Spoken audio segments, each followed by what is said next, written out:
Muy buenos días a todas y a todos. Va una pista de la mujer que vamos a hablar el día de hoy. Se encuentra en nuestro billete de 1,000 pesos. ¿La reconocemos? ¿Quiénes están en nuestro billete de 1,000 pesos? Carmen Cerdán, Madero y justo es de la que vamos a hablar, y para conocerla vamos a hablar sobre Hermila Galindo, gran Hermila Galindo. Es una mujer extraordinaria de su época. Conozcámoslas a través de la siguiente cápsula. Hermila Galindo Acosta fue una revolucionaria feminista, política y aguda pensadora mexicana. Nació el 2 de junio de 1886 en la hacienda de San Juan de Avilés, Durango.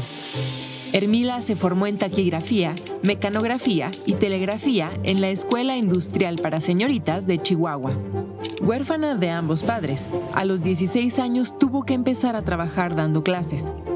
Sus preocupaciones por la situación del país y de las mujeres la llevaron a incorporarse en 1906 al Club Admiradoras de Juárez.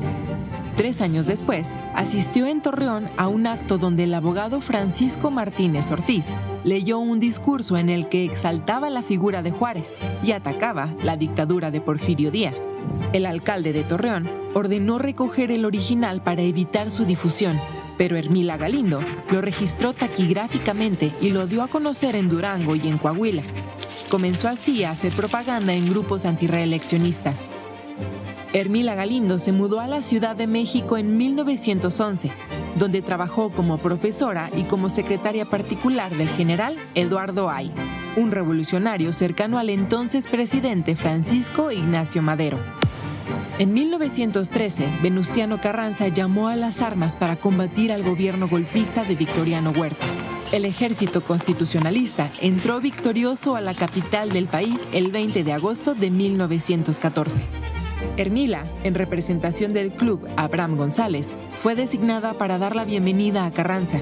Su discurso impactó al líder revolucionario, quien le pidió que fuera su secretaria particular. A partir de entonces, Hermila desarrolló una intensa actividad política para difundir los principios del constitucionalismo y del feminismo. Incansable, recorrió prácticamente todo el país y creó consejos feministas en la mayoría de las entidades de la República. También viajó al extranjero y escribió para el periódico El Pueblo, órgano oficial del constitucionalismo. En 1915, Hermila Galindo fundó y dirigió el semanario La Mujer Moderna. En 1916, participó en los 2 congresos feministas de Yucatán. No asistió físicamente, pero envió sus ponencias para que fueran leídas. Los temas que defendió giraron en torno a los derechos políticos y a la educación sexual de las mujeres, lo que desató una intensa polémica.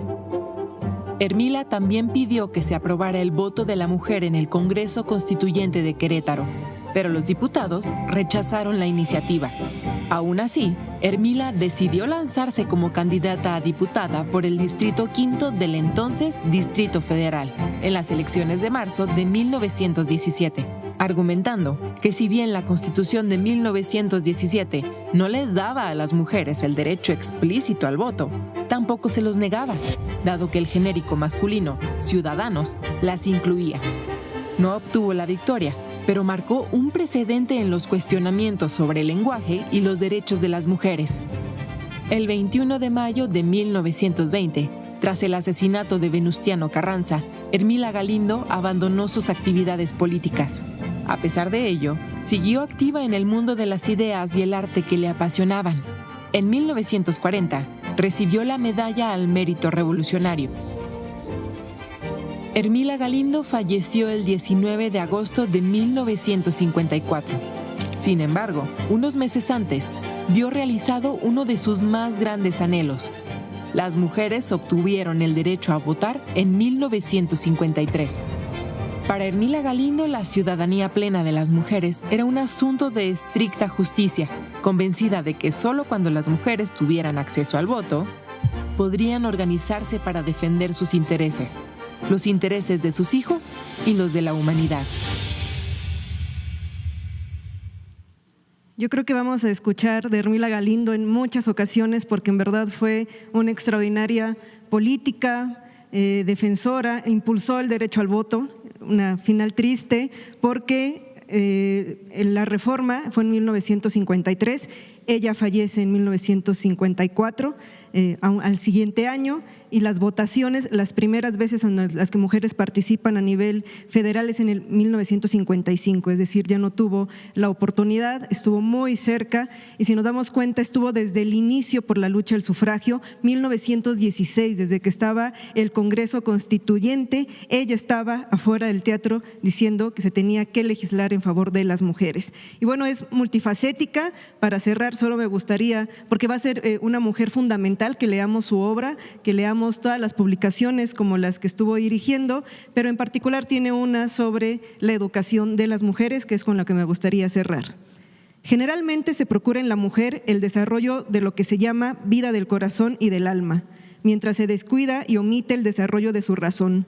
El vulgo de los hombres quéjase de ello porque personalmente lo sufre, pero nadie actúa pues están petrificados en el prejuicio y les asusta un cambio radical en las leyes y una completa modificación en las costumbres. Un pudor malentendido y añejas preocupaciones privan a la mujer de conocimientos que no solo son útiles, sino indispensables, las cuales, una vez generalizado, serían una coraza para las naturales exigencias del sexo.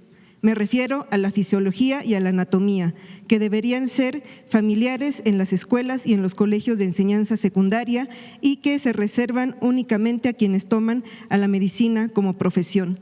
Hermila Galindo, 1916, pugnaba por la educación sexual, que fuera un contenido obligatorio en las escuelas de educación elemental y sobre todo en los colegios para señoritas. Así es que también una de las pioneras en la lucha por la educación sexual en nuestro país. Muchísimas gracias. Gracias, buen día.